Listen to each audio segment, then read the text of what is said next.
Oi, pessoal, sejam bem-vindos a mais uma live aqui no canal Espiritismo Kardec. Estou aqui com o Arthur, o Cláudio, o Rui. Muito obrigado a todos que estão assistindo. Então, Rui, nos fale um pouco mais desse capítulo. Pois não, nele, este assunto muito interessante, como se vê de seu título, sobre a cogitação da mediunidade nos animais. Kardec empreendeu um estudo experimental sobre o assunto, auxiliado pelos bons espíritos, frequentadores e orientadores da Sociedade Parisiense de Estudos Espíritas. Então, nós vamos observar que ele resolveu compilar as instruções, tendo por base a dissertação oferecida por um espírito sobre esta questão. Então, lá vem pergunta e resposta.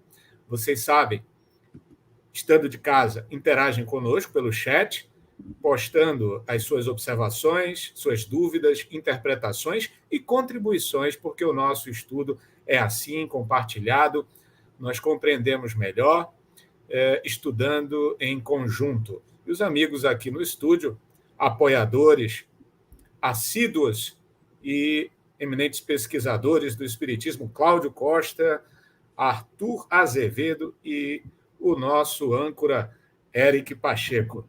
Vamos lá. Podem os animais ser médiuns? Muitas vezes tem sido formulada esta pergunta, a qual parece que alguns fatos respondem afirmativamente. O que, sobretudo, tem autorizado a opinião dos que pensam assim são os notáveis sinais de inteligência de alguns pássaros que, educados, parecem adivinhar o pensamento e tiram de um maço de cartas as que podem responder com exatidão a uma pergunta feita. Observamos com especial atenção tais experiências, e o que mais admiramos foi a arte que houve de ser empregada para a instrução dos ditos pássaros. Incontestavelmente, não se lhes pode recusar uma certa dose de inteligência relativa, mas preciso se torna convir em que, nesta circunstância, a perspicácia deles ultrapassaria de muito a do homem, pois ninguém há que possa lisonjear-se de fazer o que eles fazem. Fora mesmo necessário supor-lhes, para algumas experiências, um dom de segunda vista superior ao dos sonâmbulos mais lúcidos. Sabe-se, com efeito, que a lucidez é essencialmente variável e sujeita a frequentes intermitências, ao passo que nesses animais seria permanente e funcionaria com uma regularidade e precisão que em nenhum sonâmbulo se vêem. Numa palavra, ela nunca lhes faltaria. Na sua maior parte, as experiências que presenciamos são da natureza das que fazem os prestidigitadores e não podiam deixar-nos em dúvida sobre o emprego de alguns dos meios de que usam estes, notadamente o das cartas forçadas. A arte da prestidigitação consiste em dissimular esses meios sem que o efeito não teria graça. Todavia, o fenômeno, mesmo reduzido a estas proporções, não se apresenta menos interessante e há sempre que admirar o talento do instrutor, tanto quanto a inteligência do aluno, pois que a dificuldade a vencer é bem maior do que seria se o pássaro agisse apenas em virtude de suas próprias faculdades. Ora, levá-lo a fazer coisas que excedem o limite do possível para a inteligência humana é provar, por este simples fato, o emprego de um processo secreto. Aliás, há uma circunstância que jamais deixa de verificar-se: a de que os pássaros só chegam a tal grau de habilidade ao cabo de certo tempo e mediante cuidados especiais e perseverantes, o que não seria necessário se apenas a inteligência deles estivesse em jogo. Não é mais extraordinário educá-los para tirar cartas do que os habituar a repetir áreas ou palavras.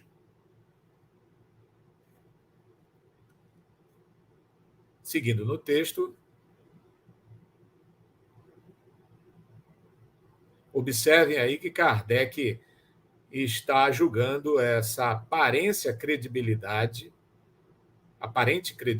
que contam esses fenômenos que ele está aqui enquadrando como de adestramento, como de condicionamento dos animais. O mesmo se verificou quando a prestidigitação pretendeu imitar a segunda vista. Obrigava-se o paciente a ir ao extremo para que a ilusão durasse longo tempo. Desde a primeira vez que assistimos a uma sessão deste gênero, nada mais vimos do que muito imperfeita imitação do sonambulismo, revelando ignorância das condições essenciais dessa faculdade. Percebamos aí que Kardec coloca que esses prestidigitadores, esses mágicos, né, se podemos assim nos exprimir, eles também usam de métodos de persuasão, né, métodos de ilusão que são gerados por um certo foco de atenção que em hipnotismo e em sonambulismo se reconhece como muito comum. Mas que os espectadores de tais eventos não estão preparados para reconhecer por trás do fenômeno a que são submetidos.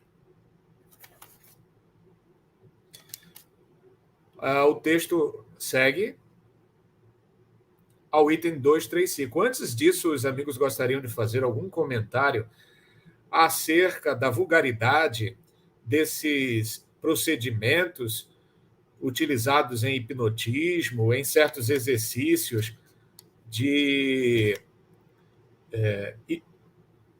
persuasão, né? de ilusão pela própria faculdade espiritual da criatura, na observação de fato, indução a certas percepções visuais, percepções sinestésicas especiais, aí, que são apenas fruto da persuasão ou do condicionamento mental, como alguns preferem dizer?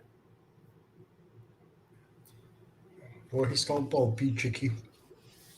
Isso acontece um pouco no meio espírita, a gente pelo menos tem essa experiência da questão assim, quando você trabalha com um médium que já passou por alguns anos daquele estudo romanceado, daquele estudo fora da tradição dos fundamentos, dificilmente você obtém alguma coisa diferente daquele médium.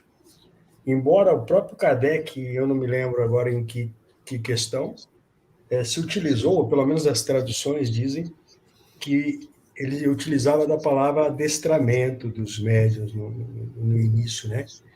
Mas muito diferente do que nós vemos hoje, pelo menos na minha experiência.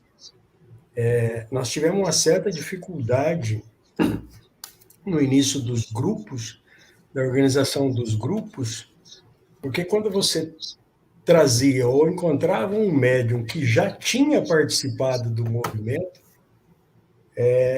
ele tem quase que pré-concebida aquelas questões básicas de evidência, de percepção, de incorporação, etc. e tal. E aí a gente começou a perceber que quando você encontrava um médium, entre aspas, assim, natural, ou seja, que nunca tinha lido a doutrina, que nunca tinha participado de nenhuma organização no sentido de educação, como se vê hoje através dos romances, ou através de cursos aí, você tem um campo completamente diferente com aquele médium. Absolutamente diferente. Entra mais ou menos dentro dessa questão que está se falando aí. Há condicionamento, sim. E é uma questão, por exemplo, que em grupo é natural do ser humano.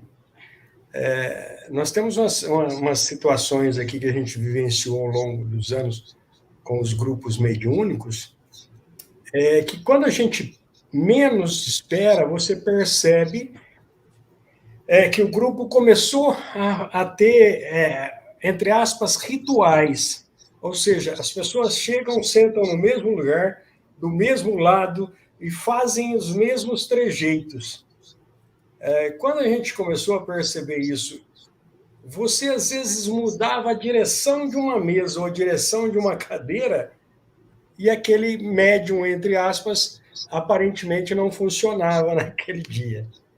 Então, é um trabalho assim quase que dioturno de observação para a gente não cair nisso. E isso em todas as questões de grupos.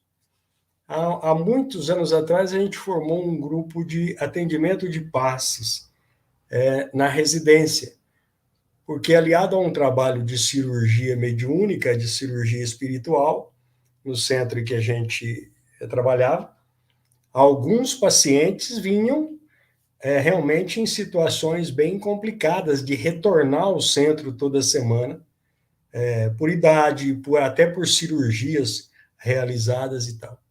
Então, se sugeriu a criação de um grupo de passes para ir na residência daquela determinada pessoa para que ela recebesse o passe. Qual foi a surpresa nossa? Nós tínhamos, entre aspas, um belo grupo de passistas. Mas, quando chegamos na primeira residência, em que uma pessoa estava acamada, era um senhor já de avançada idade, e nenhum médium conseguiu dar o passe. Simplesmente porque ele estava deitado. E a organização do centro e o treinamento, entre aspas, do passe no centro, era com as pessoas sentadas. A ponto da gente querer que a família colocasse esse doente sentado na cama. Então, é um processo muito louco isso daí, viu? Entra, acho que até nessas coisas aí dos animais aí, viu? Nós não deixamos de ser animais, né? Bem adestrados, eu vou te falar para você. Então, sempre observar isso. Só para a gente terminar, há muito tempo atrás me pediram para participar de um grupo online aqui, onde uma pessoa realizava psicografia. E o grupo era iniciante e o rapaz que comandava o grupo estava com muitas dúvidas a respeito da psicografia. Sem demérito nenhum. Sem demérito nenhum. A gente participou umas 3 ou 4 semanas e depois eu pedi para o rapaz fazer um pequeno exercício com o médium, que seria o médium principal lá. O médium realizava várias psicografias, mas naquele trejeito do Chico Xavier. Uma mão nos olhos e a psicografia correndo. Quando se pediu para o rapaz manter essa mão dos olhos fora dos olhos, ele não conseguiu mais psicografar.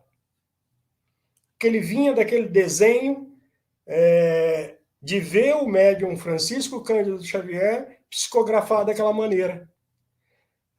Houve um processo de meses para que esse jovem médium, aliás, um belíssimo médium que a gente perdeu o contato, retomasse a arte de psicografia natural dele, sem esses trejeitos vistos do outro médium. E a gente tem uma série de exemplos, então é preciso estar bem atento a isso, viu? O que o Rui comentou e depois foi ampliado aí pelo Cláudio me fez lembrar do Pavlov, né? O Pavlov era um fisiologista russo, né? que justamente foi aquele que descobriu o chamado reflexo condicionado, né? Ele foi uma espécie de precursor da psicologia do comportamento, tem tudo a ver. E boa parte dos experimentos que ele se utilizou foram inicialmente com animais, né?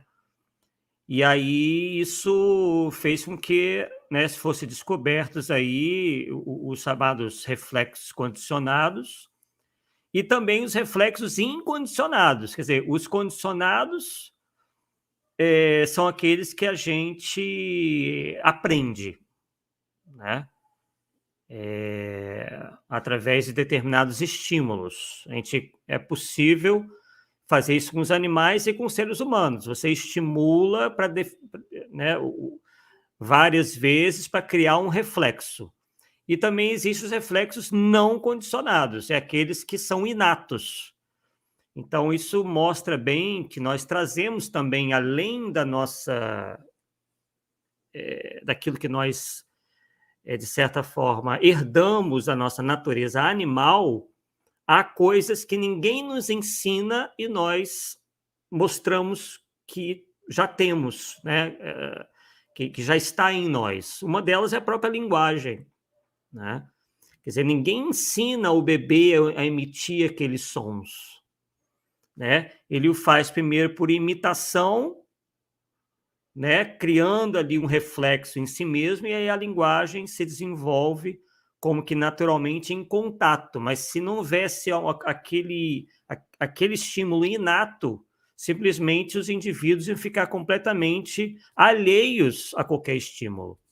Então é bem interessante, e tem muito a ver com o estudo de hoje, né? Que você pode condicionar os animais a terem determinado comportamento, né? E justamente estimulando neles esse reflexo condicionado, uma vez que, como nós vamos ver hoje, acredito, eles não têm uma inteligência assim tão desenvolvida, quer dizer, para aprender como nós aprendemos. Há muita coisa em comum, mas como eles não têm um pensamento contínuo, né? Então é mais por um estímulo, por estímulos do que propriamente pelo uso de alguma faculdade intelectiva mais desenvolvida. É claro que isso vai depender da espécie, né?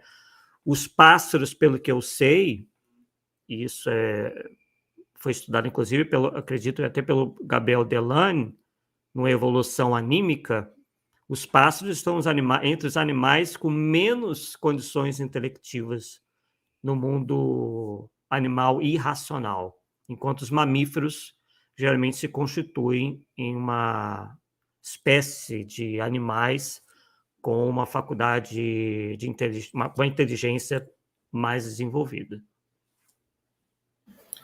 É interessante comentar sobre essa questão da inteligência e do instinto, né? Kardec, no Livro dos Espíritos e na Gênesis, fala disso, né? Ele diz que o instinto é um tipo de inteligência rudimentar, né? Apropriada às questões da matéria, né? Mas tem certas espécies onde vai além do puro instinto e tem uma certa inteligência no sentido criativo de criar novas soluções para problemas e tal. Sim. Então, primatas, enfim. É. Então, mas a inteligência do animal não engloba questões morais, né, como é do ser humano.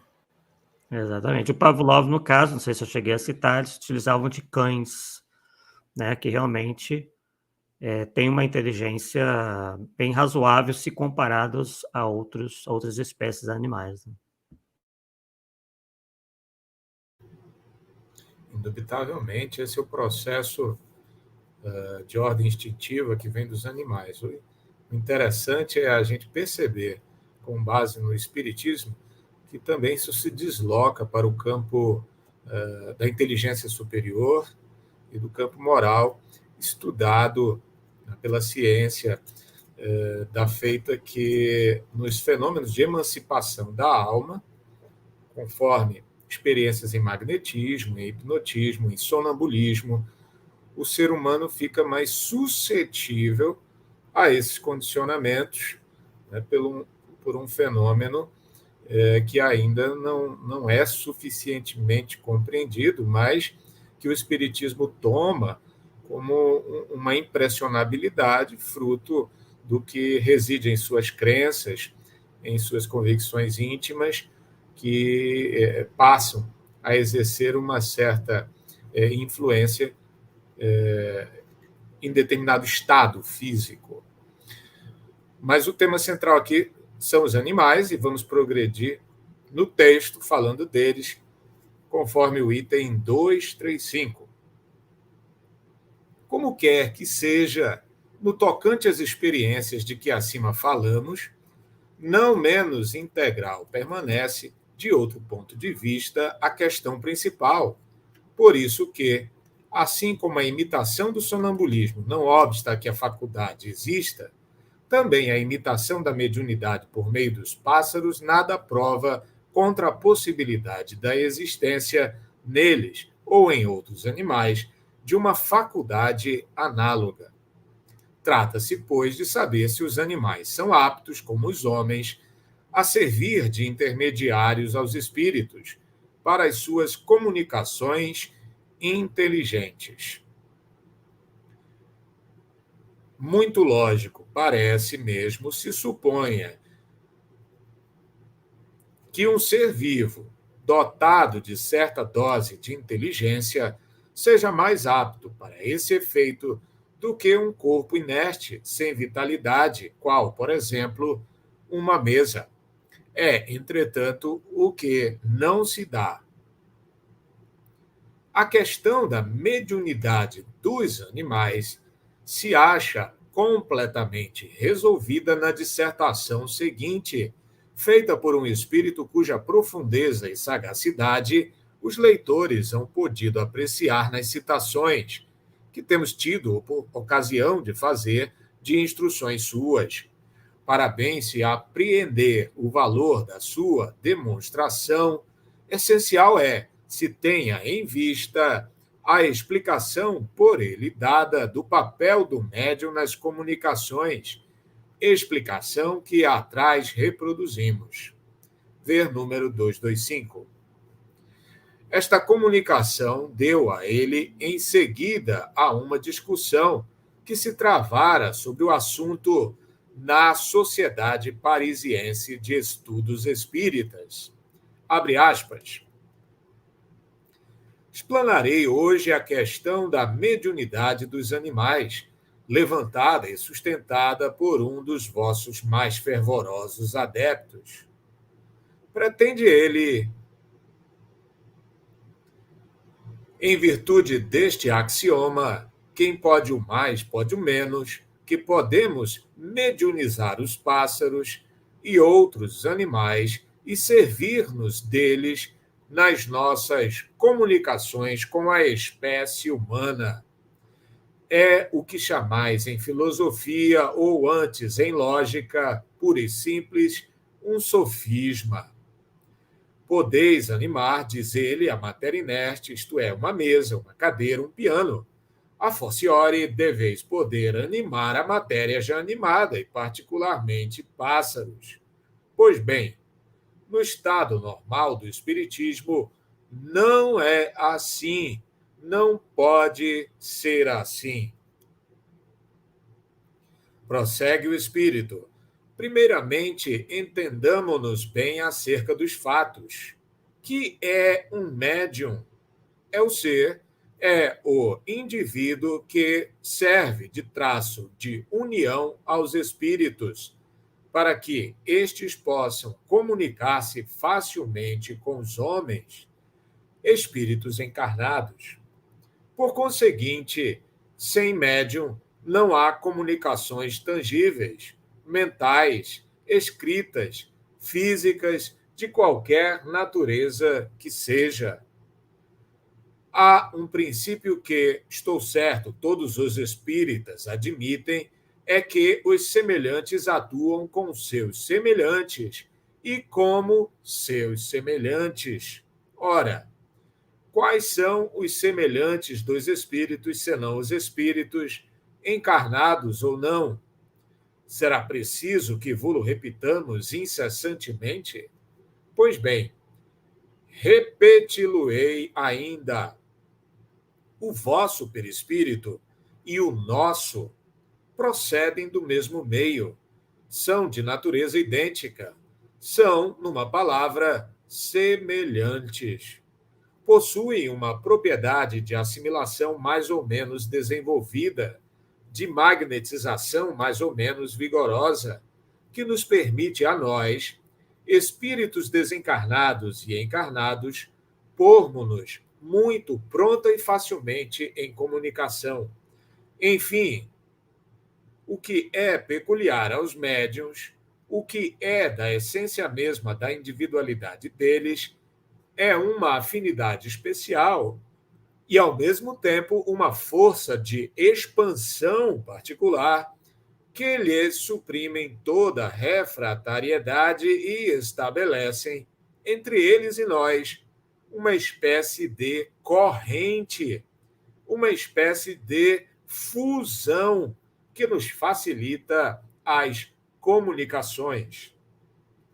É, em suma, essa refratariedade da matéria que se opõe ao desenvolvimento da mediunidade na maior parte dos que não são médiuns.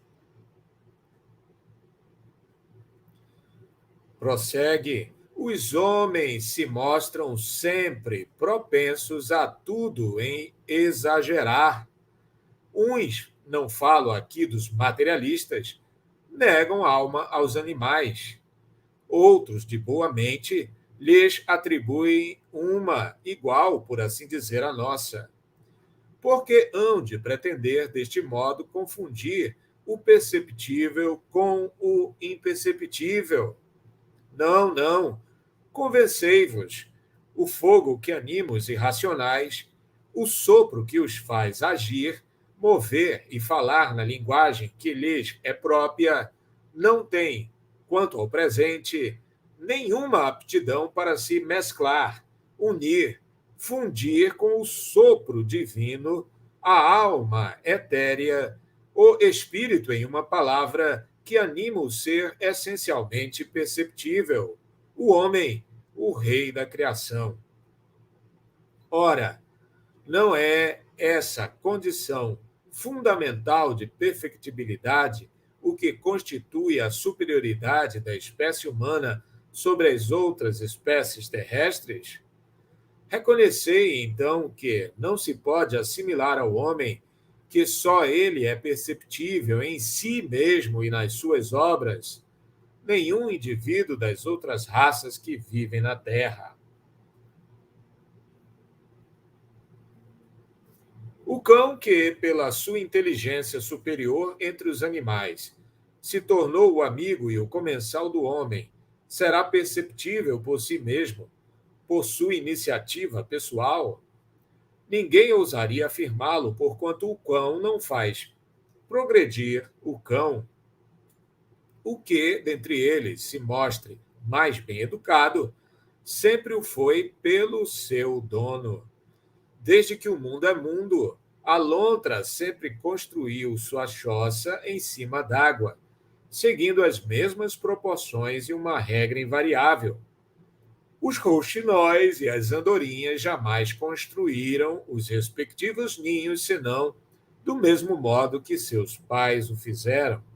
O ninho de pardais de antes do dilúvio, como o ninho de pardais dos tempos modernos, é sempre um ninho de pardais, edificado nas mesmas condições e com o mesmo sistema de entrelaçamento das palhinhas e dos fragmentos apanhados na primavera, na época dos amores. As abelhas e formigas, que formam pequeninas repúblicas bem administradas, jamais mudaram seus hábitos de abastecimento, sua maneira de proceder, seus costumes, suas produções. A aranha, finalmente, tece a sua teia sempre do mesmo modo. Por outro lado, se procurardes as cabanas de folhagens e as tendas das primeiras idades do mundo, encontrareis, em lugar de umas e outras, os palácios e os castelos da civilização moderna. As vestes de peles brutas sucederam os tecidos de ouro e seda. Enfim, a cada passo, achais a prova da marcha incessante da humanidade pela senda do progresso. Desse progredir constante, invencível, irrecusável do espírito humano e desse estacionamento indefinido das outras espécies animais, haveis de concluir comigo que, se é certo que existem princípios comuns a tudo o que vive e se move na Terra, o sopro e a matéria, não menos certo é que somente vós, espíritos encarnados, estáis submetidos à inevitável lei do progresso, que vos impele fatalmente para diante e sempre para diante. Deus colocou os animais ao vosso lado como auxiliares para vos alimentarem, para vos vestirem, para vos secundarem. Deu-lhes uma certa dose de inteligência, porque, para vos ajudarem, precisavam compreender, porém, lhes outorgou inteligência apenas proporcionada aos serviços que são chamados a prestar. Mas, em sua sabedoria, não quis que estivessem sujeitos à mesma lei do progresso. Tais como foram criados, se conservaram e se conservarão até a extinção de suas raças. Dizem, os espíritos medianizam a matéria inerte e fazem que se movam cadeiras, mesas, pianos. Fazem que se movam, sim, medianizam, não. Porquanto, mais uma vez o digo, sem médium, nenhum desses fenômenos podem produzir-se. Que há de extraordinário em que, com o auxílio de um ou de muitos médios, façamos se mova a matéria inerte, passiva, que, precisamente em virtude da sua passividade, da sua inércia, é apropriada a executar os movimentos e as impulsões que lhe queiramos imprimir. Para isso, precisamos de médiuns, é positivo. Mas não é necessário que o médium esteja presente ou seja consciente, pois que podemos atuar com os elementos que ele nos fornece a seu malgrado e ausente, sobretudo, para produzir os fatos de tangibilidade e o de transportes. O nosso envoltório fluídico, mais empoderável e mais sutil do que o mais sutil e o mais empoderável dos vossos gases, com uma propriedade de expansão e de penetrabilidade inapreciável para os vossos sentidos grosseiros e quase inexplicável para vós, unindo-se, casando-se, combinando-se com o envoltório fluídico, porém animalizado do médium, nos permite imprimir movimento a móveis quaisquer e até quebrá-los em aposentos desabitados. Insiste o espírito em traçar com o paralelo a diferença dos processos. Prossegue ele. É certo que os espíritos podem tornar-se visíveis e tangíveis aos animais e, muitas vezes, o terror súbito que eles denotam, sem que lhe percebais a causa, é determinado, sim, pela visão de um ou de muitos espíritos, mal intencionados com relação aos indivíduos presentes ou com relação aos donos dos animais. Ainda com mais frequência, vedes cavalos que se negam a avançar ou a recuar, ou que empinam diante de um obstáculo imaginário. Pois bem, tende como certo que o obstáculo imaginário é quase sempre um espírito ou um grupo de espíritos que se comprazem em impedi-los de mover-se. Lembrai-vos da mula de Balaão, que, vendo um anjo diante de si e temendo-lhe a espada flamejante, se obstinava em não dar um passo. É que, antes de se manifestar visivelmente a Balaão, o anjo quisera tornar-se visível somente para o animal. Mas, em que pese, repito, não mediunizamos diretamente nem os animais, nem a matéria inerte. É-nos sempre necessário o concurso consciente ou inconsciente de um médium humano, porque precisamos da união de fluidos similares, o que não achamos nem nos animais, nem na matéria bruta. Prossegue, o senhor T disse, magnetizou o seu cão. A que resultado chegou ele?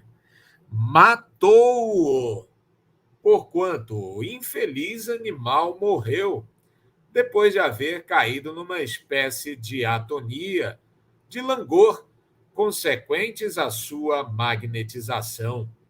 Com efeito, saturando-o de um fluido aurido numa essência superior à essência especial da sua natureza de cão, ele como que o esmagou, agindo sobre o animal à semelhança de um raio, ainda que mais lentamente. Assim, pois, como não há assimilação possível entre o nosso perispírito e o envoltório fluídico dos animais propriamente ditos, aniquilá-los-íamos instantaneamente se os medianizássemos. E vamos guardar esse trecho aí de importantes consequências em relação a certas práticas que se tomam como espíritas, como, por exemplo, a magnetização terapêutica sobre animais. Querem comentar de logo? Cláudio? Eu gostaria, viu, Rui, que é um tema que há alguns anos atrás surgiu aqui, quando começaram a surgir aí as notícias de grupos ditos espíritas atendendo animais. É muito bonito o trabalho, talvez a essência e a ideia em si seja bonita. Mas aí a gente começou a pesquisar, começou a ler um pouco, e é interessante que nós tínhamos na época, e temos até hoje, um excelente magnetizador, um magnetizador nato. Inclusive, um rapaz jovem, 30 e poucos anos agora, que já está com o grupo há mais de 10 anos. E aí foi interessante, a gente via falar dessas questões de passe em animais, e lemos esse trecho na época. E aí foi muito interessante o seguinte, me perdoem os amigos se trabalham com esse tipo de coisa, mas o chamado passe padronizado, ou passe das casas e dos centros espíritas aí, é uma coisa muito complicada. Ou seja, a grande maioria pode aplicar passes em animais até cansar, porque não são magnetizadores. Né? Aprenderam, como nós estamos, a lição de hoje é isso, aprenderam e se condicionaram a fazer um número de movimentos e ponto final. E a gente tinha esse magnetizador nato, absolutamente nato, com trabalhos já de longa data aqui. E a família, a mãe, inclusive, por um problema de depressão, na perda de uma filha, começou a recolher animais. Na época, ela estava com mais de 10 cães em casa e tratava os cães, como quase todo mundo trata hoje, quase como filhos, né? E como ela sabia do trabalho do jovem no grupo aqui, que se tornou de magnetizador natural, estudando a doutrina e trabalhando disciplinadamente com a magnetização, faz trabalhos de magnetização, mas absolutamente diferente do que se chama de passe aí. E um dia a mãe, com um cão doente, a mãe pediu para ele, dá um passe. E ele tentou explicar para a mãe, eu não dou passe, o trabalho lá é bem diferente, a gente é muito, não tem nada a ver. Não, dá sim. Quando ele se dirigiu para o cão, ele teve os 2 braços praticamente imobilizados. E ele não conseguiu fazer um movimento em direção ao cão. Alguns dias depois, presente à reunião, foi esclarecido que se ele realmente introduzisse o pensamento e magnetizasse o cão, ele provavelmente mataria o cão quase que instantaneamente, porque ele é um magnetizador nato, um doador de fluido nato. Então você pode dar passes em animais até cansar, se você é o chamado passista do movimento aí. Mas se você é um magnetizador, vai acontecer o que Kardec já esclarece aqui, né? Muito cuidado com essa brincadeira aí no meio espírita aí.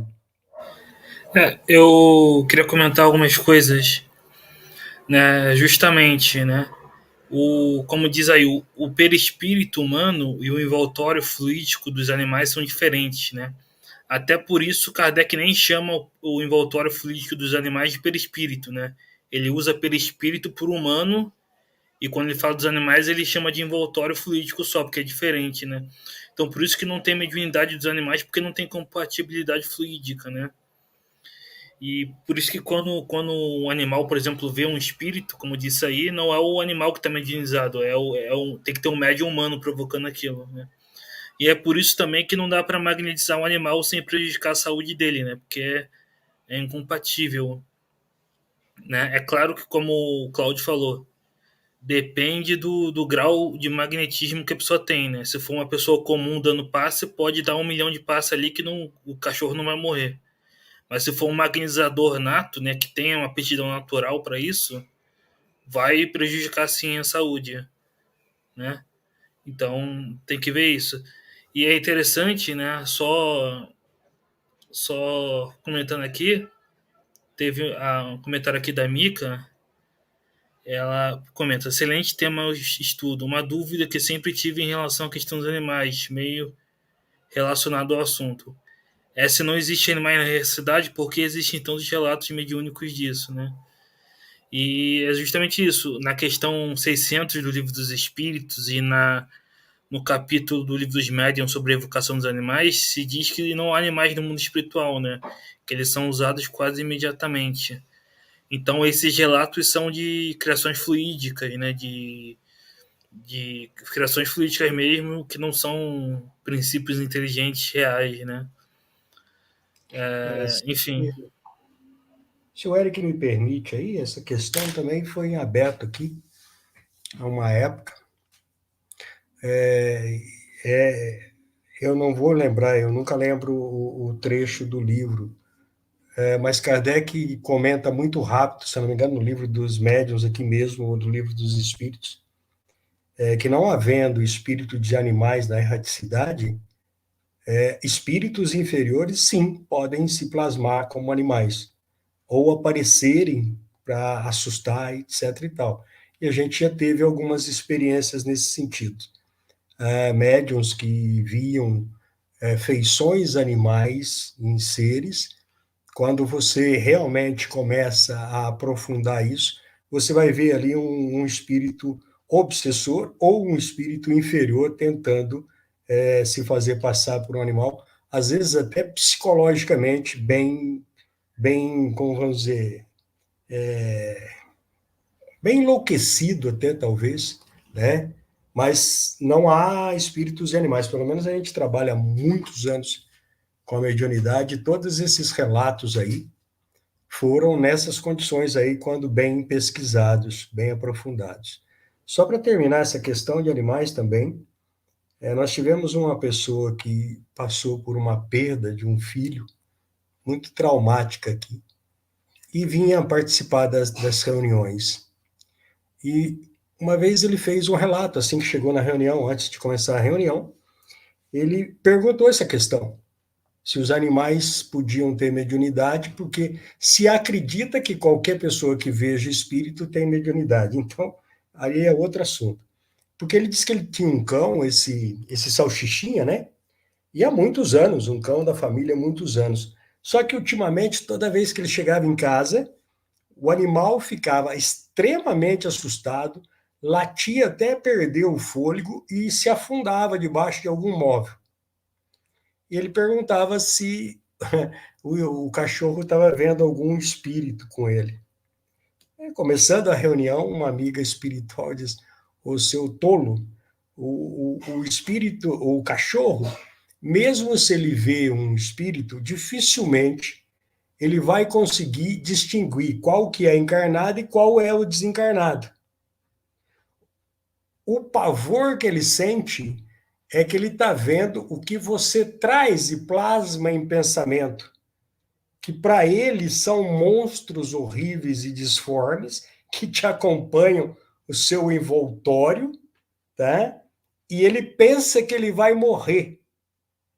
Aí fomos aprofundar isso, ela esclareceu. Pergunte a ele quais são os pensamentos que ele traz quando ele vem para a casa dele.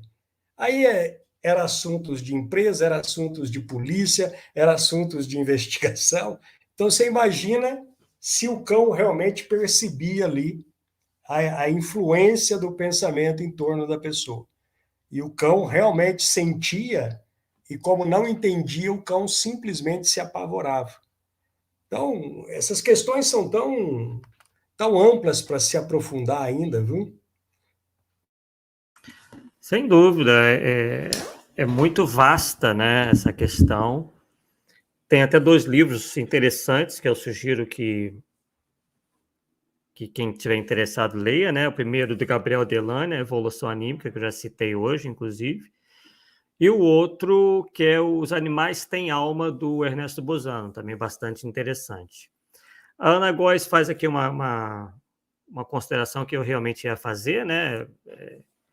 Que vocês já disseram de uma forma mais indireta, que realmente não se diz efetivamente que os animais têm espírito, né? E sim uma alma, porque esse princípio inteligente ele sempre está animando, né, um corpo físico. Tanto que os espíritos dizem que eles ficam por um período bem menor, né, na erraticidade do que nós, seres humanos. Né? Ficam um tempo menor para já justamente aquela alma, né, aquele princípio inteligente já voltar em outro corpo, né? Então, a gente fala a alma dos animais, né? O espírito dos animais. Isso é realmente bastante interessante. E, realmente, infelizmente, a gente está vivendo no mundo um fenômeno sociocultural que é positivo, de certo modo, mas é muito estranho e até negativo de outro, que é as pessoas misturarem as coisas. Né? A afeição que elas devotam aos animais é algo muito positivo.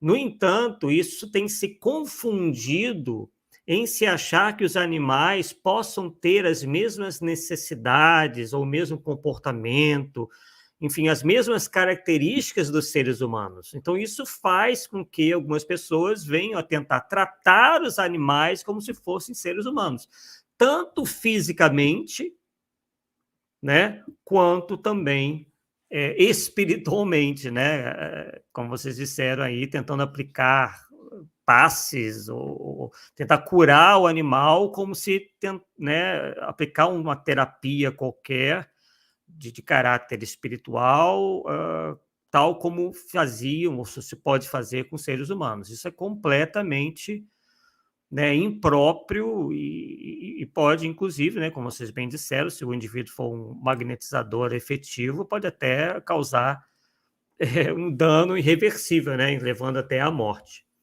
Então, as pessoas têm que ter esse diferencial. Alguns chegam a dizer, né, que os animais são até mais evoluídos que os seres humanos, porque os animais não são capazes disso, não fazem aquilo. Quer dizer, é um grande exagero, né? Tente colocar um animal preso, por exemplo, num lugar fechado, muitas horas por dia, para ver se ele não vira uma fera, né? Quer dizer, ele vai dar vazão aos instintos, assim como também nós temos instintos, só que, né, nós já somos desenvolvidos o suficiente para termos também a inteligência. E, obviamente, que a inteligência também vai produzir coisas um pouco negativas que não seriam capazes, os animais não seriam capazes de executar por mera impossibilidade material, né?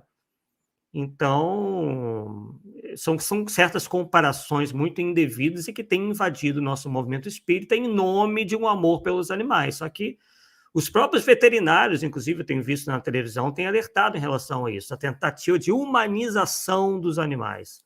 Eles mesmos reprovam isso aí, colocar roupinha, lacinho, fazer festa de aniversário, enfim, uma série de coisas que, né, enfim, quase que muitas vezes beiram a loucura, né, porque não é um comportamento muito racional, muito normal, o que, obviamente, não impede que nós tratemos os animais com todo o carinho, toda a consideração, mas sem esses exageros.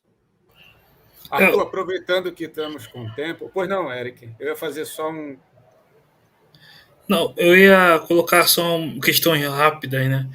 Como o Arthur falou, o animal ele não tem esse livre-arbítrio moral, né? Ele tem uma certa liberdade para as coisas materiais, mas não tem livre-arbítrio moral, né? Então, ele não faz o mal, mas também não faz o bem, né? Então, essa coisa de querer colocar o animal como superior não faz sentido. São seres inferiores da criação, sem dúvida, né? Sobre essa questão do termo, né? Lembrando que tem a diferença entre o espírito com E minúsculo e o espírito com E maiúsculo, né? O espírito com E maiúsculo seriam nós, humanos, né? E o E minúsculo é esse princípio inteligente que é mais genérico, qualquer inteligência. E realmente essa humanização dos animais vem ocorrendo no movimento espírita brasileiro, né? Não só com magnetismo, né, de animais, mas também comunicações. Tem centros que recebem mensagem em animal, né? O animal, de alguma forma, consegue se comunicar de maneira inteligente, né? Então, não faz o menor sentido, né? E uma última coisa que eu queria comentar é sobre a evolução, né? Do princípio inteligente para o humano, né? No livro dos Espíritos, Kardec coloca duas hipóteses, né? E diz que os espíritos não concordavam sobre isso, né? Uma é de que o espírito humano sempre foi humano, né? Outra é de que o espírito humano antes se elaborou nos seres inferiores da criação, né? E não há uma concordância sobre isso, né? Mas mesmo nessa teoria de que o espírito humano se elaborou nos seres inferiores da criação, mesmo assim não é a mesma coisa, né? O espírito humano e a alma do animal, né? Tem uma diferença aí, passa por uma transformação e aí o princípio inteligente se torna espírito humano, né? Se torna outra coisa. Eu concordo com essa última fala, né? Essa última frase aí. Quer dizer, esse princípio inteligente passa por transformações e os espíritos ainda dizem, né, que a distância entre os animais e nós é a mesma que nos separa de Deus, né? Então, há uma distância realmente muito grande. Aquele princípio inteligente que anima o animal vai ter que passar por muitas coisas, né, até atingir a condição de espírito, né, ou espírito humanizado. Efetivamente, parece que é isso que os espíritos dizem e há uma certa concordância. Aproveitar que estamos com um tempinho hoje e perguntar a respeito deste último aspecto, se também poderíamos contar no exagero, na má paixão, o gesto de muitos de orarem pelo restabelecimento de seus animais de estimação.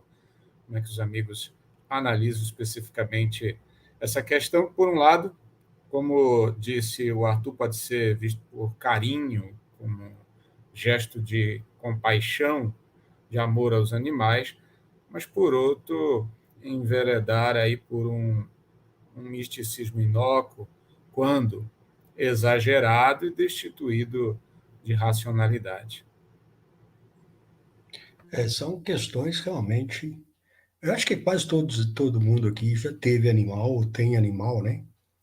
E, e é interessante que o amor por um animal e vice-versa, né, do animal pelo seu dono, chega realmente, às vezes, a confundir realmente, né? Quem teve animal ou quem tem animal sabe disso.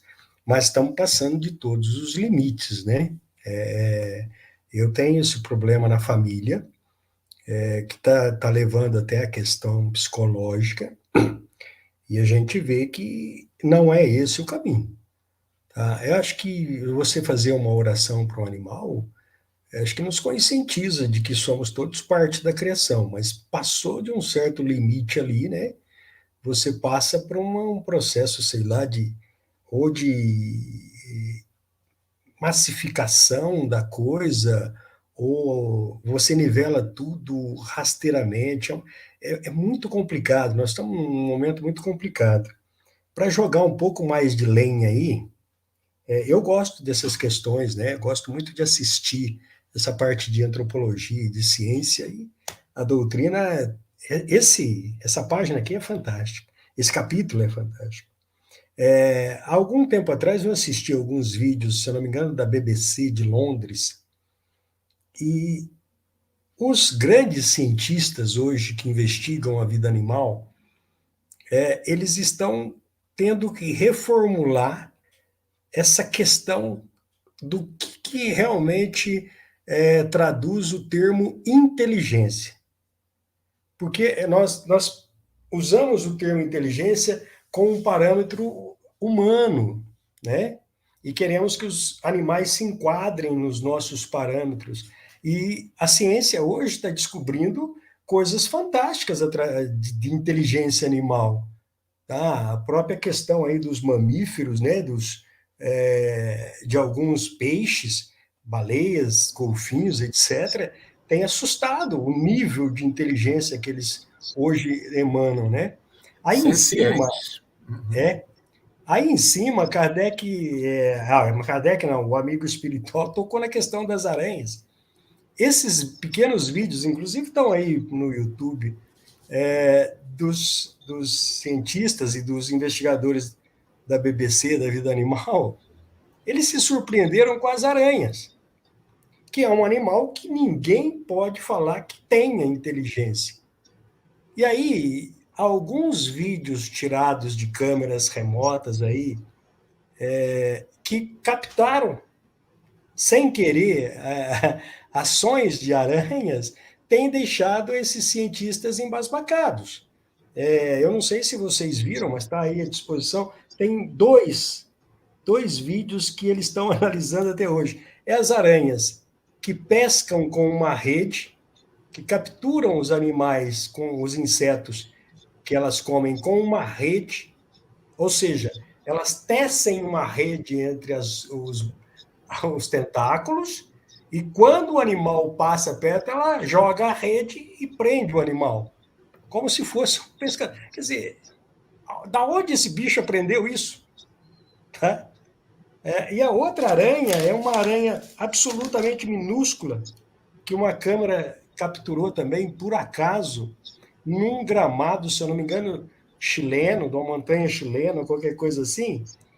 Havia pequenos desenhos milimétricos no meio da grama, e quando foram ver, eram teias de aranha formando cercados, onde estavam as pequenas aranhas nascidas. E a cerca protegia essas pequenas aranhas dos pulgões que estavam na grama.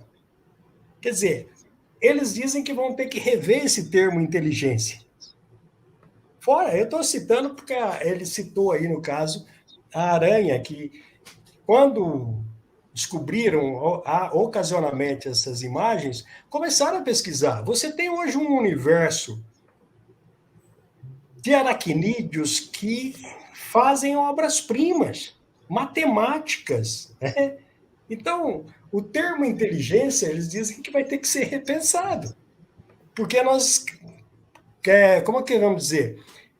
Usamos o termo inteligência para nossa condição e queremos que os outros se enquadrem na nossa. Tá? Então tem muita coisa aí. Tá? Vamos chegar lá ainda. Agora, você imagina isso quando se, como a própria doutrina bem... Aonde vai parar a evolução desses animais? Com essa capacidade que hoje a ciência está descobrindo nesses animais. Né?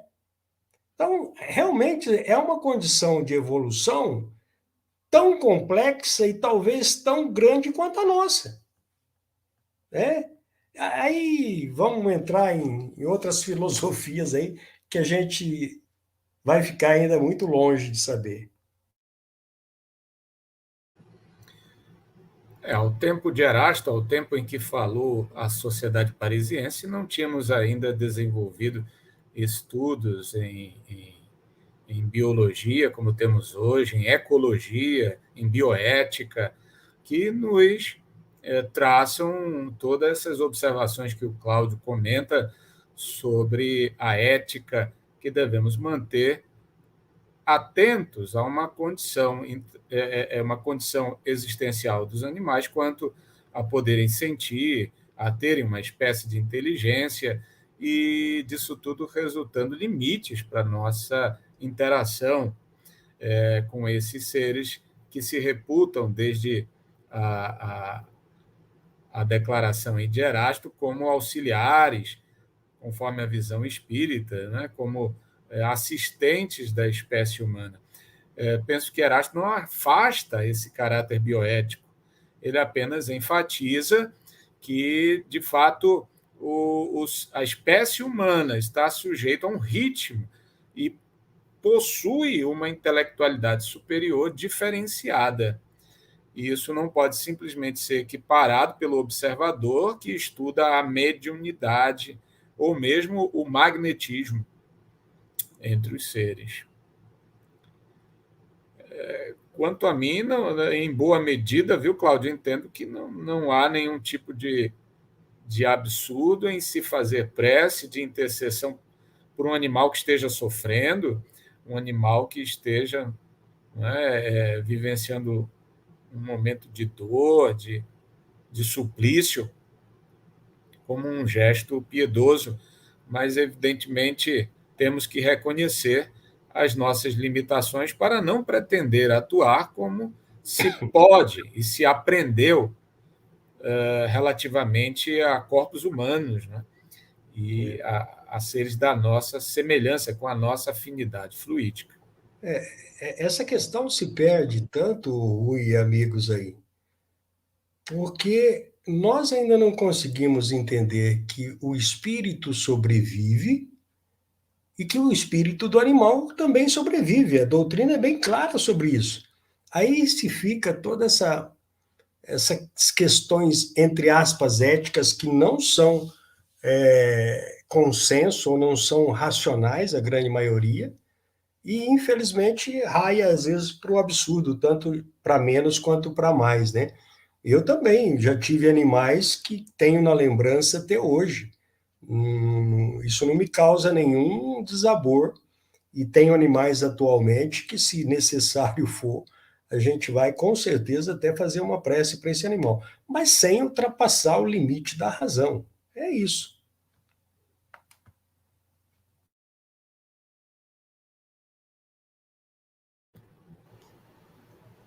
E essa questão dos animais no mundo espiritual, né? O Eric nos leu que em O Livro dos Espíritos, passado pelo crivo do método, nos chega a instrução segundo a qual os animais são logo encaminhados à reencarnação. Nós podemos fazer algum tipo de exercício de questionamento quanto a isso, e me parece que, do ponto de vista lógico, essa resposta se impõe porque o animal ele não tem como fazer o movimento que, na erraticidade, é fundamental no espírito humano, que é o juízo o saldo evolutivo que lhe permite reconhecer as infrações, as faltas cometidas, para delas se arrepender e desejar repará-las. Então, esses animais, ainda sem inteligência superior, não têm muito sentido de permanecer na erraticidade, já que lhes falta inteligência para esse arrependimento, para essa avaliação entre o bem e o mal.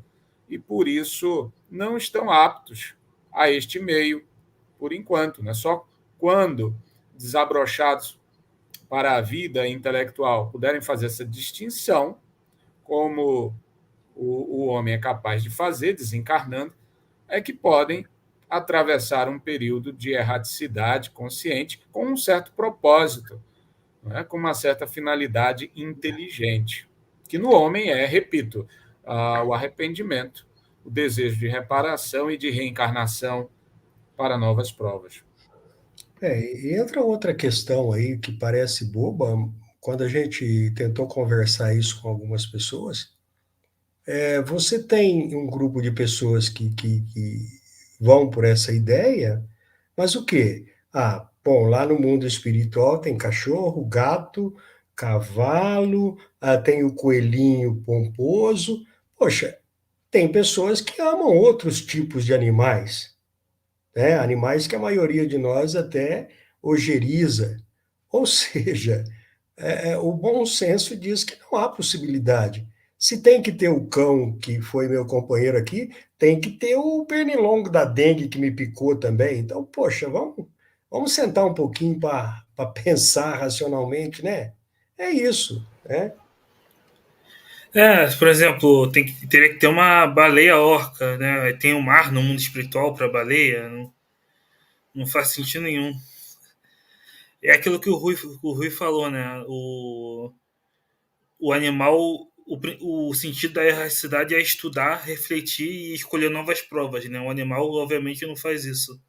Então não tem utilidade, né? Deus não faz nada inútil, né? Então não tem utilidade ele ficar passeando no mundo espiritual. Pior ainda, né, Eric? Ou pior ainda, continuar a sua vida no mundo espiritual sujeito ao jugo do homem. Mas que maluquice que é essa, né? Porque ele não vai ter condições de evoluir e vai continuar servindo. Sabe, são coisas tão pontuais que estão se perdendo aí, né? Que realmente é uma pena da gente ver isso aí no meio, onde tem todo esse estudo, toda essa clareza aí racional que tem. Interessante o Mauro observar, para a gente. O animal vai aprendendo. E é justamente na matéria grosseira que esse aprendizado se dá, pelos estímulos exteriores, ambientais, que está sujeito. Então, só depois do refinamento gerado por esses estímulos é que ele é capaz de despertar num ambiente abstrato, de espiritualização, o mundo espiritual, para ter outras percepções. Isso pressupõe o desenvolvimento da sua intelectualidade. Na falta disso, ele deve se limitar ao âmbito do berço material, do receptáculo dos corpos, para que possa ir, então, nesse jogo de ação e reação, de causa e efeito, desenvolver-se preliminarmente. Então, o nosso aprendizado inicial, como o Livro dos Espíritos, a Gênese também, outros trechos das obras fundamentais nos colocam, é que despertamos na matéria. A matéria é o estímulo que nos faz desenvolver intelectualmente para nos preparar para o ambiente espiritual.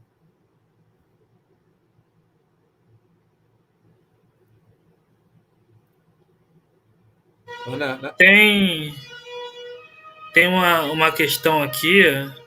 só não está pegando fogo, né? Por aí não, está tudo bem, né? Não, tudo bem. Tem Tá uma bom. questão aqui da Mika que também é interessante, complementa isso que está falando. Ela fala: uma outra pergunta seria que surge: Por isso, não seria errado matar animais para comer ou dar outros usos tidos como antiéticos, pois são seres ontologicamente inferiores, né? E isso está lá respondido no capítulo da lei de propriedade, da lei de conservação, lei de destruição, né? Ainda é necessário o consumo da carne, né? E para o nosso corpo físico ainda grosseiro, né? Talvez em mundos superiores não seja mais, mas tem outros usos que são antiéticos, claro, como caça, por exemplo, que é quando não vai se alimentar, é inútil, né? Mas é isso, ainda é necessário, né? Lembrando a amiga aí que há pouco tempo, não muitos anos atrás aí, o homem se alimentava do próprio homem. Tá? Como ser também da corrente animal, nós também fomos carne também. E lembrando, é claro que há exageros, tá? Em todas as condições. Mas o animal, lembrando que tanto nós quanto os animais têm uma alma que sobrevive a tudo. Você se alimenta da parte material, né? É claro que os exageros estão por toda parte.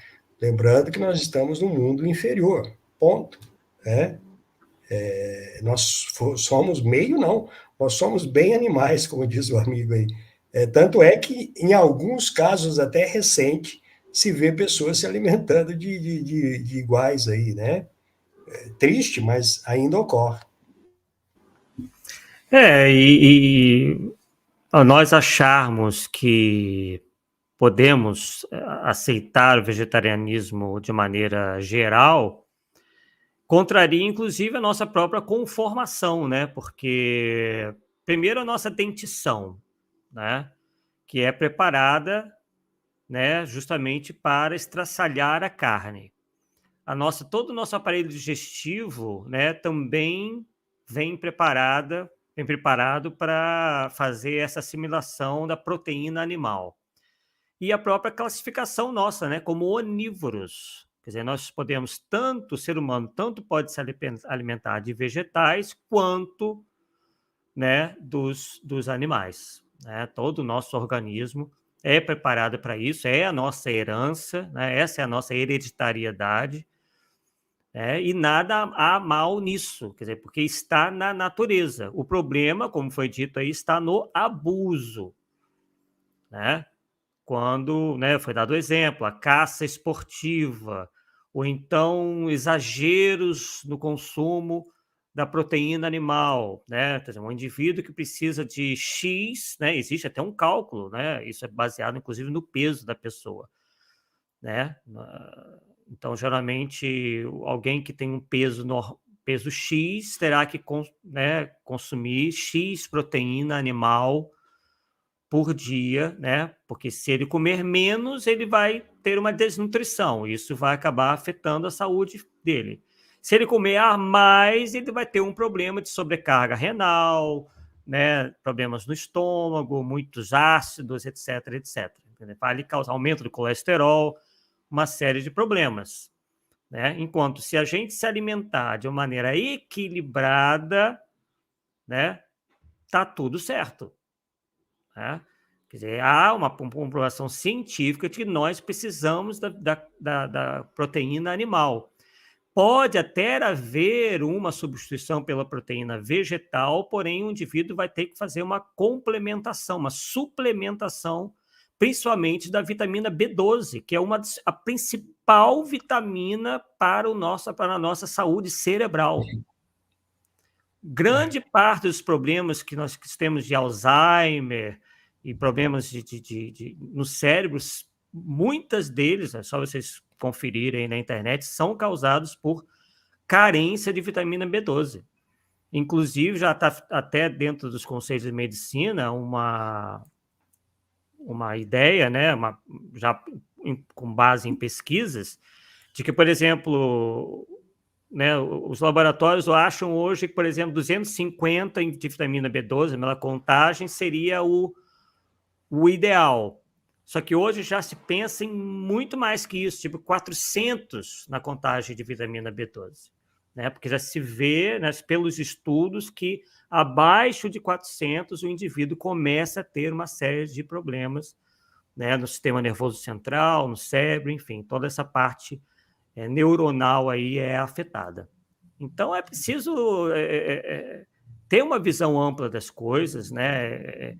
Eu acho que há muitas pessoas que efetivamente têm esse cuidado com os animais e tudo, mas nós já falamos sobre isso, mas é uma questão que é muito ampla, né? E que tem que ser visto com grande frieza para a gente não incorrer também nesses exageros. Inclusive, hoje é quase como existe até uma agenda vegetariana, né? Que há, inclusive, interesses econômicos nisso, até ideológicos. Tenho lido bastante sobre isso, que pode, inclusive, afetar a saúde da humanidade, né? Tem muita gente propondo aí substituir carne do boi por carne de insetos, quer dizer, porque começam a criar teorias de que o bovino solta gases, e esses gases criam um efeito estufa. Pelo amor de Deus, isso, inclusive, é contestado por vários cientistas. Quer dizer, Aí eu sou obrigado a discordar, Arthur. Não, com relação ao metano. Nós É, temos um consenso no IPCC, mas aí vamos abafar o caso aí. Existe um lobby em relação a isso, né? Quer dizer, ciência também. E ciência também. A ciência justamente não fechou a questão, tanto é que só que não dão ouvidos, né, esses cientistas, né? Que é Olha, um absurdo. A gente vê os exageros de toda parte. Uma das amigas aí usou a palavra bom senso, é o que está faltando hoje no mundo, em todos os aspectos. A gente viu há poucos dias uma notícia aí pela internet também, que uma mãe está sendo condenada à prisão perpétua nos Estados Unidos, porque 2 dos filhos morreram com carência de vitaminas por elas ser vegana e intuir a questão vegana nos filhos, obrigar os filhos a serem veganos. Eu não me lembro a idade das crianças, mas crianças pequenas, e morreram, ficou provado, por essa questão aí. E do outro lado, o Arthur aí bem falou, né, que a falta da vitamina animal causa hoje, ou o excesso da questão animal no indivíduo, causa doenças hoje quase que incuráveis, né? Então, falta um pouco de bom senso. Só para terminar isso, o planeta vai ser vegano. Hoje, o planeta não está dando conta da questão, praticamente não está dando conta da questão vegetal na alimentação. Você imagina se realmente retirar toda a carne e jogar todo mundo para a questão vegetariana. E não vai ter morticídio por fome. É simples, é matemática. O Rui está comentando aí algumas questões também, ciência. Então, tem todos os lados. Uma das questões gostosas de estudar essas questões da doutrina é que, embora não tenha nenhum martelo batido aí, Kardec foi muito, muito feliz em todas essas questões, as questões estão em abertos, mas abertas racionalmente. Tá? O que foi dado a ele? Os animais podem ser médiuns? Não podem, não têm condições físicas, não têm condições intelectuais. É preciso mas magnetizam a mesa. Não magnetizamos a mesa, usamos fluidos de um médium. É uma coisinha, é um ABC tão... dá a impressão de que é um cavalo enorme, aí não é um bezerrinho aí no quarto que só precisa estudar, tá? E exageros, como a Ana Góes aí que usou a questão do bom senso, em todas as questões, tá? Em todas as questões, infelizmente hoje, né? Vamos lá. Vamos no restinho aqui do texto, né, para a gente terminar este capítulo.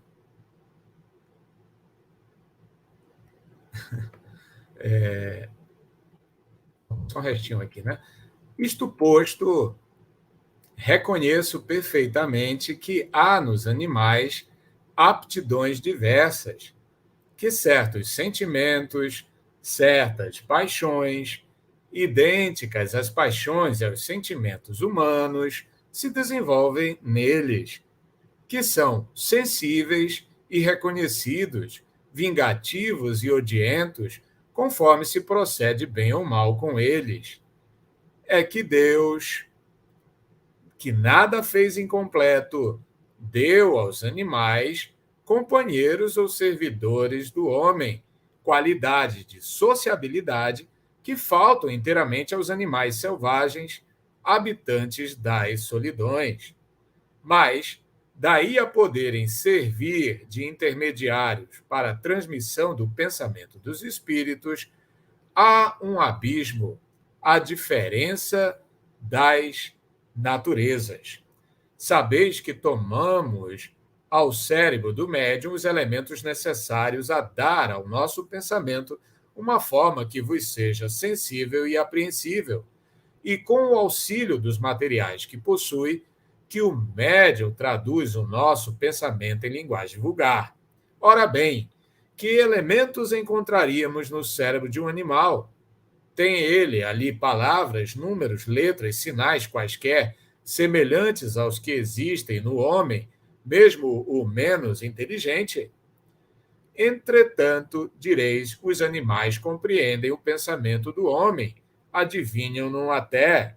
Sim, os animais educados compreendem certos pensamentos, mas já os vistes alguma vez reproduzi-los?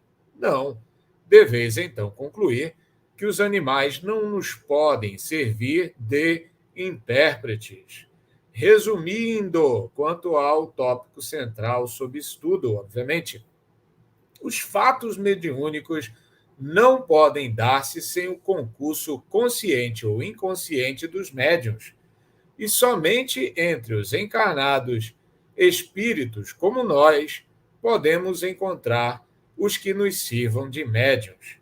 Quanto a educar cães, pássaros ou outros animais para fazerem tais ou tais exercícios, é trabalho vosso e não nosso. Assina Erasto.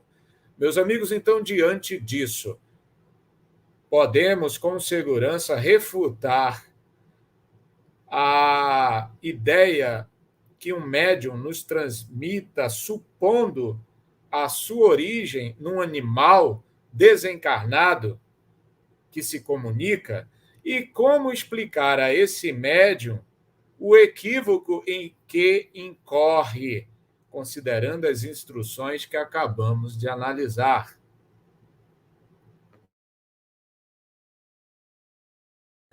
Tranquilamente, né? É tão claro aí a questão, né? Sem desmerecer os animais ou quem defenda essa postura de mais contato, mais humanização dos animais, o que para a gente, pelo menos para mim, é muito errado, está chegando num ponto muito, muito perigoso aí. Mas a questão de utilizar os animais como médium não tem nenhum fundamento, como acabamos de ver aí, né? E é interessante que, infelizmente, vez ou outra surgem essas notícias e surgem aquela questão dos seguidores de tal ou qual notícias, né? Agora há pouco a gente viu aí, brincando aí pela internet, navegando, um australiano foi morto pelo canguru que ele criou. Quer dizer, cara, é um animal, como diz aí na mensagem, é um animal selvagem. Todo dia você vê essa história, o cão matou o dono, o urso, o cara foi lá na floresta viver com os ursos, o urso comeu ele, cara. Anos depois de uma pretensa amizade, para, gente, passou de todos os limites racionais, né? Os animais são irmãos, devem ser respeitados, amados e eu vou dizer mais, um dia talvez a gente se arrependa muito de como nós os tratamos. Porque pode, com toda certeza, um animal aí conseguir uma evolução muito mais rápida do que a nossa, já que a gente vive cometendo os mesmos erros por vidas e vidas aí, né? Lá na frente vamos ver o gatinho falar assim, eu te avisei lá, cara, né? Você não me escutou, né? Vamos lá, vai. Realmente Realmente, como já foi visto, né, é um assunto bastante amplo, tem vários vieses, né, opiniões conflitantes, posições conflitantes dentro do espiritismo, dentro da própria ciência, e se Deus quisesse, né, o avanço das coisas vai dar cabo a essas dúvidas. O que me incomoda, assim, eu acredito que incomoda muitos, é essa tentativa de se grudar um rótulo àquele que não é vegetariano, como se o indivíduo que fosse vegetariano necessariamente fosse um indivíduo elevado espiritualmente. Essa é a ideia que mais incomoda, pelo menos a mim, acredito que a muitos, né? Quer dizer, se fica tentando sinalizar virtudes em função do que a pessoa come, né? Como se o indivíduo fosse o que ele come, e não é isso, né? Inclusive, há uma demonstração de Jesus em relação a isso, né? Não é o que entra pela boca que macula o homem, sim o que sai dela. Então, a gente não pode colocar a alimentação, embora tenha uma certa importância, acima de outras questões que para nós são muito mais importantes, que é a nossa moralização. Aí vem outros, mas como é que você pode se sentir mais moralizado se você faz o uso da alimentação da carne, né? Enfim. Quer dizer, e aí a gente cai na outra questão que a gente comentou, né? Porque é uma questão que está na natureza. Então, vamos interpelar a Deus, porque ele nos criou onívoros, com uma dentição apropriadíssima para retalhar a carne, um estômago apropriadíssimo para fazer a digestão dessa mesma carne. Então, está tudo errado. Então, Deus está criando coisas que para a gente seriam inúteis. E está nos criando para nós fazermos coisas erradas. Então, isso não faz o menor sentido, né? Então, vejamos que a própria natureza nos indica qual deva ser, pelo menos por agora, a nossa alimentação. Agora, no futuro, né, daqui a muitos milhares de anos, pode ser que ocorram modificações no nosso organismo que vão efetivamente demonstrar que nós não precisaremos mais da carne. Né? Isso pode vir a acontecer, mas no momento não há nenhum indicador de que realmente consumir carne seja um delito, né, tanto do ponto de vista nutricional como do ponto de vista moral, como querem alguns. Só para complementar, lembrando que a maioria dos animais são carnívoros. Tá? Fica assim nessa conversa aí, só para a gente terminar. Eu me lembro, eu trabalhei numa cidade aí, numa vizinha aqui, a gente trabalhava numa fábrica na beira do rio. E uma família veio de São Paulo, trabalhou 2 anos, se eu não me engano, ali 2 ou 3 anos, e quando foram embora, deixaram um gato. E como fechou a firma, eu até vim embora para cá, para minha cidade e tal. Passado alguns meses, a gente teve que ir lá para resolver umas questões de papelada, etc. e tal, e recolher alguns equipamentos que estavam lá. Eu vi uma das cenas mais chocantes da minha vida, porque aquele gato tinha sido abandonado lá e a gente não sabia. A família voltou para São Paulo e deixou o gato na beira do rio, sozinho lá, não tinha ninguém, era uma fábrica que fechou e tal. Esse gato chegou a se alimentar ali no mato, tá? Voltou às suas origens animais, a ponto de agredir as pessoas lá, que teve que chamar bombeiros para pegar esse gato do local lá, tá? Então, sabe, a gente tá num caminho aí muito difícil à frente, tá? E imagine o que se deve passar com esse animal, da gente recolher ele da sua natureza, forçá-lo a ser o que não é, ou tentar essa força, e quando ele retoma a si, como é que vai ser? É coisa para se pensar aí, viu? Amigo aqui fez a pergunta recordando a pergunta, né, que mencionei há pouco. Como orientar o médium que supõe que recebe mensagens de animais desencarnados, né? Ele está sendo vítima de uma mistificação por parte dos espíritos. Como devemos orientar, não é isso? Tem até no livro dos médiuns aquela frase, né? Evoque um rochedo e ele te responderá, né? Então, até um rochedo, se você evocar, ele vai responder. Então, uma mistificação, claramente, né?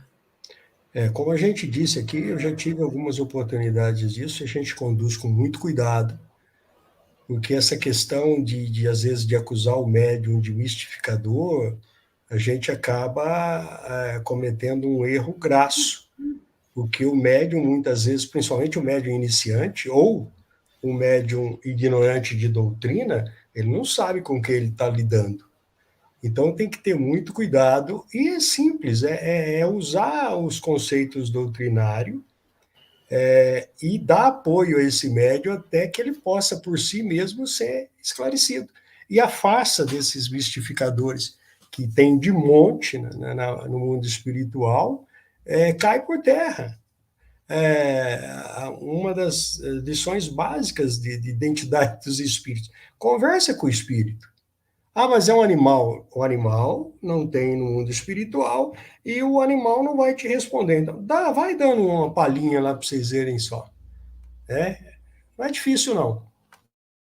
Só para atender rapidamente aqui, vou ser bem breve, a pergunta o pedido do Wagner Paulino, ele diz, Arthur, se der tempo, por favor, fale sobre a mediunidade de cão intercessor. Eu estava conversando com os amigos aqui, justamente sobre isso, né? Um artigo que nós escrevemos, onde há um médium gaúcho que diz receber mensagens de um deus da mitologia grega e que esse deus teria um cachorro de estimação no mundo espiritual e o chama de cão intercessor. Realmente realmente é engraçado, mas é terrível como que alguns ditos médios, né, eu acredito que muitos deles nem o sejam, gostam de criar essas histórias para agradar, né, para tornar palatável a um certo grupo de leitores essas teorias aí completamente absurdas e antidoutrinárias. Como coloca aqui nossa amiga, às vezes é mistificada, é a vítima, não é? E que de boa fé pode reproduzir essas imagens, não é?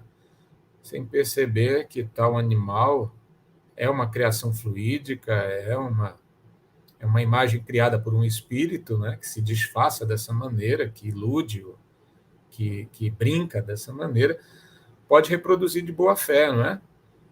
Então, é importante aos novatos, aqueles, enfim, que não tenham conhecimento, fazer o que o Cláudio recomenda, insistir no diálogo com essa imagem, né, com essa aparição, que, notadamente, haverá o descortinar de um espírito comunicante.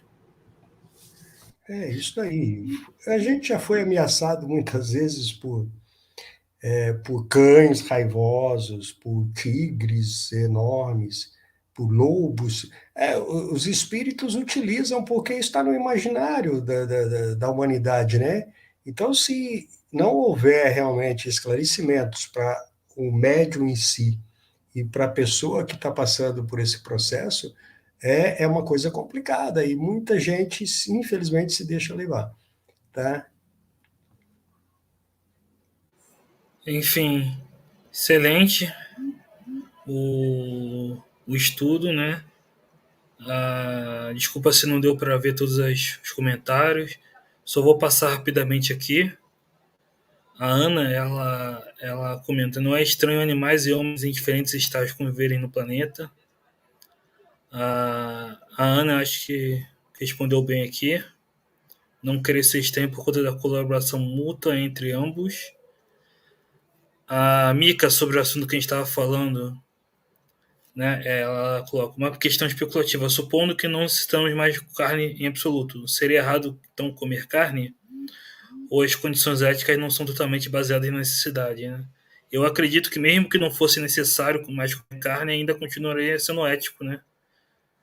Porque da mesma forma que não é necessário comer um certo tipo de comida, mas você pode, não tem nenhum impedimento. Até porque, como o Arthur falou, nosso corpo, nossa dentição é adaptado para isso, né? É onívoro, né?